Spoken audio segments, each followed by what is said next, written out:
The first two funds that went through it had huge success on a relative basis for how much capital they were raising.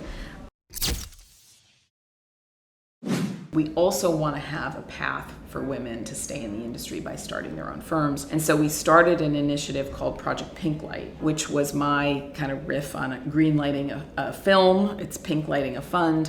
And it's really meant to be an accelerator program for women who want to start their own funds. We want to sort of get them out on the right foot. We want to make sure that their first foray into the marketplace to raise capital is a positive one.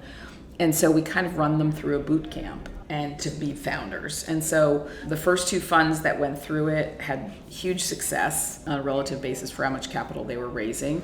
The first one was Kinsey Capital, which Suzanne Yoon, who has been reported this week, has had her final closing. She had to reopen the fund. Second fund is Prelude Growth. Netta Dinajade, who was a partner at L. Catterton, focus on global health and beauty, is one of the founders there. So Netta and Prelude and Suzanne with Kinsey were the first two funds to go through. So we have a panel of LPs and GPs, and most of the GPs are they're founders, they're women founders. They meet with the fund comes in and gives a cold pitch, and we basically give them feedback on the pitch itself, but also the structure of the firm.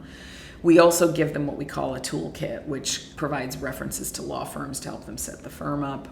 It provides information about investors who will invest with first-time women-led funds. It provides information about how to answer a questionnaire. LPs and consultants give these questionnaires to managers to fill out, and we put them in a position to say, look, fill this whole thing out before you go ask for one dime. But to date, we've had 8 firms go through. In fact, we have 3 more just going through now. But of the first 8, 5 have either had their first or final closing, and in aggregate have raised about $400 million.